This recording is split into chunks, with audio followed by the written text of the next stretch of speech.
Welcome back to Chicago Favorites, where we explore the best eats, spots, and hidden secrets the city has to offer. Today we're stepping into the hilarious, legendary, and wildly entertaining world of the Second City and its longtime home at Piper's Alley in the heart of Chicago's historic Old Town neighborhood.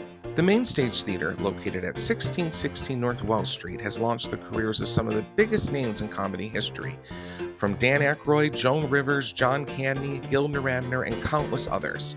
Be sure to check out the current showtimes, box office hours, and even free improv sets happening throughout the week. But before we dive into the present-day magic of Piper's Alley and the Second City Training Center, we need to go all the way back to the beginning, to the lasting legacy of Henry Piper himself. Our journey starts at Graceland Cemetery, where the impressive Piper Mausoleum stands as a monument to one of Chicago's early business pioneers. Henry Piper migrated from Germany with his family in the late 1800s and founded the H. Piper Baking Company, which eventually occupied much of the block near North and Wells Streets. During the years surrounding the world's Columbian Exposition, the neighborhood flourished into a thriving community centered around businesses, churches, and working-class families. The iconic St. Michael's Church still stands today as a reminder of that era. This 1911 fire insurance map is the closest thing that I could find to show you an example of just how massive the operation truly was. The S markings on the map most likely stood for the stables where horse-drawn delivery wagons were prepared to transport fresh baked goods across the city. The H. Piper Baking Company grew, supplying baked goods to over 12,000 grocers across 32 states, before finally closing the Wells Street Bakery location in January of 1957. And if you look closely at the Piper Mausoleum today, you may notice a pie cooling in the window, a playful tribute honoring the baking legacy Henry Piper left behind. Following the bakery's closure, the neighborhood entered an entirely new chapter. By the 1960s, the Old Town school folk music helped spark a cultural revival of the area. One of the most unforgettable features of Piper's Alley was the iconic Tiffany-style Piper's Alley umbrella lamp hanging near the entrance. Many visitors felt that standing beneath it was like stepping into another world, almost like entering Diagon Alley from Harry Potter's and the Sorcerer's Stone. It became a symbol of the neighborhood, quirky, artistic, charming, and creative in spirit. Piper's Alley and the surrounding Wells Street corridor transformed into one of Chicago's most vibrant entertainment districts. Restaurant, bars, coffee houses, music venues, and theaters filled Old Town with creative energy. Now let's jump back to the present-day Piper's Alley at 230 West North Avenue.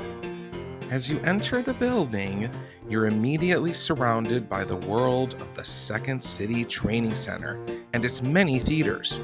To your right, you'll find the box office, where guests can purchase tickets in person or scan the QR code to visit the website online. I also recommend checking out hottix.org, and Tix is spelled T-I-X, for special rates on not only Second City shows, but also neighboring theaters throughout the city. Heading up the escalator, you'll discover the legendary ETC Theater, a venue I personally know well as a proud alumnus of the Second City Conservatory. The walls are lined with photographs celebrating decades of performers, writers, and comedians who walked these halls before becoming household names. One fun personal Easter egg: one of my comedy film shorts was officially featured on the Second City's YouTube channel. So if you like a laugh and want to see some of my earlier work from my comedy days, there's a hidden gem waiting for you online. The ETC Theater itself is an intimate cabaret-style venue with approximately 100 seats, allowing audiences to feel close to the performers and fully immersed in the show. Guests can enjoy drinks and cocktails while experiencing the fast-paced comedy, improv, and satire that Second City is famous for.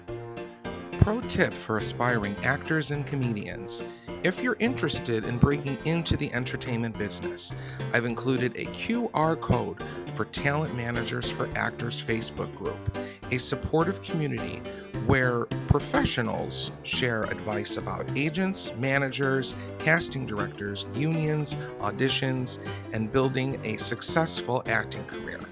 I would like to add that having improv experience when you are on a film set is crucial.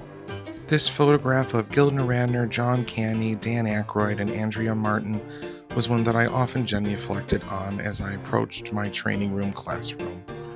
As we continue through the training center, more photographs line the walls.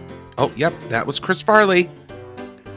Continuing deeper into the venue, we arrive at the lively 1959 kitchen and bar, named after the founding year of Second City itself, decorated with memorabilia and photographs celebrating the theater's incredible history. This full-service restaurant and bar offers guests a place to relax, grab a drink, and soak in the atmosphere before and after the show. Now, I might be mistaken, but the Y that you see, stage right and stage left on the door, is an iconic Chicago symbol that you will see in many places around the city, depicting the Chicago Municipal District. As you can see, this theater leaves no stone unturned when it comes to the performer being engulfed in a full light hang and its audience members capsulated in what seems to be quite a remarkable theater space. And why not? This is the comedy capital of the world, after all. If you're interested in classes, improvisation, writing, acting, stand-up comedy, or film sketch work, there's a QR code available with information about the many programs that are offered here. Here's the entrance to the Donny Skybox Theater, an important performance and rehearsal venue where students and developing performers sharpen their craft. Let the massive amount of flyers show you the amount of incredible work done here at Second City. Oh, do you see the Easter egg on top of the South Park sign? Thank you again for joining us on this adventure through the rich history, comedy, and creativity of Piper's Alley and the Second City.